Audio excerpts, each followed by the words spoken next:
할렐루야.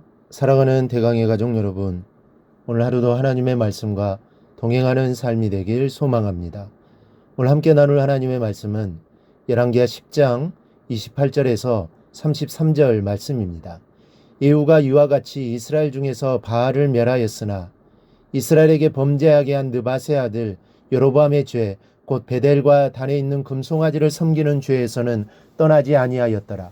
여호와께서 예후에게 이르시되 내가 나보기에 정직한 일을 행하되 잘 행하여 내 마음에 있는 대로 아합 집에 다 행하였은즉 내 자손이 이스라엘 왕위를 이어 사대를 지내니라 하시니라. 그러나 예후가 전심으로 이스라엘 하나님 여호와의 율법을 지켜 행하지 아니하며 여로보암이 이스라엘에게 범하게 한 그 죄에서 떠나지 아니하였더라.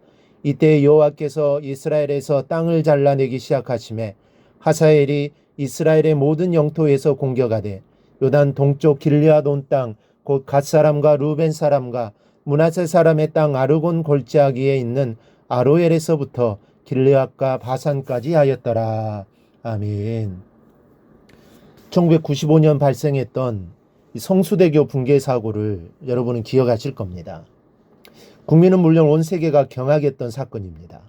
이 사고의 원인은 다리를 고정시키는 9개의 핀 가운데 한 개가 균열을 일으킴으로 인하여 일어난 것이라고 합니다. 핀 하나로 인하여 화근과 재앙이 일어났다는 사실을 잊지 말아야 합니다. 우리는 여기에서 작은 것의 소중함을 다시 한번 깨닫습니다. 나사 하나를 가볍게 생각했던 것이 두 번 다시 돌이킬 수 없는 불행을 초래하게 되는 것입니다.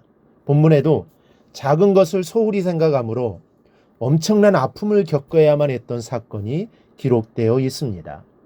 예후가 이스라엘의 왕이 된 후 바알 숭배의 뿌리를 제거하기 위해 바알의 선지자와 바알을 섬기는 모든 사람과 모든 제사장들을 숙청하고 바알의 목상을 불태우고 신당을 파괴시켰습니다. 이러한 업적을 하나님께서 높이 평가하시기도 했습니다.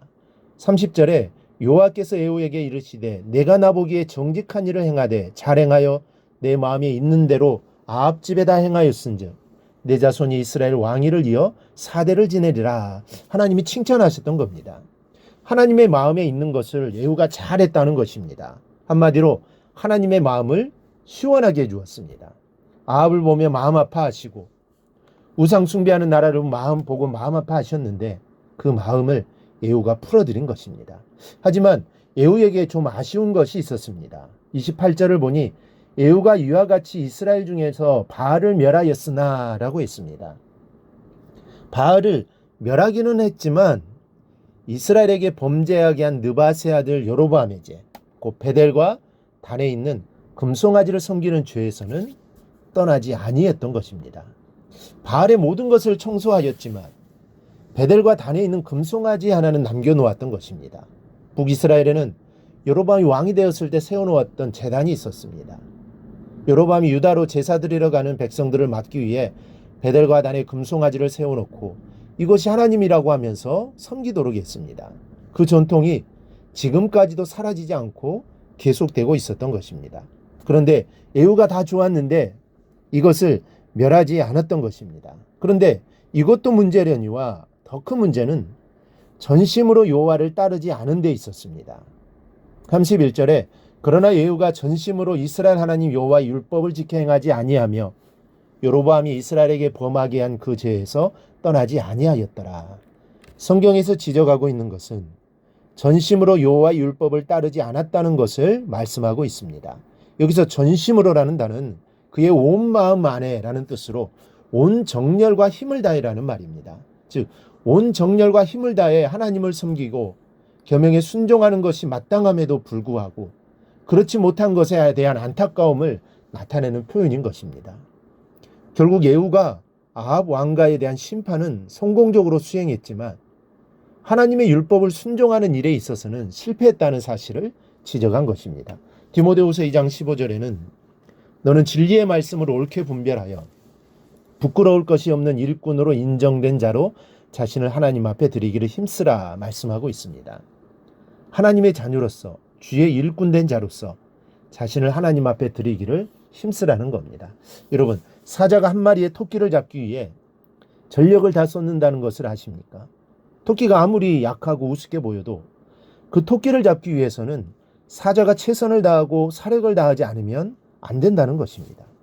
성도들이 최선을 다하고 힘을 다해야 하는 이유도 그렇게 하지 않으면 엉뚱한 것에 마음을 빼앗기고 생각을 빼앗길 수 있기 때문입니다. 그러다 보면 마음이 해이해지고 풀어져서 나태해지기 마련입니다.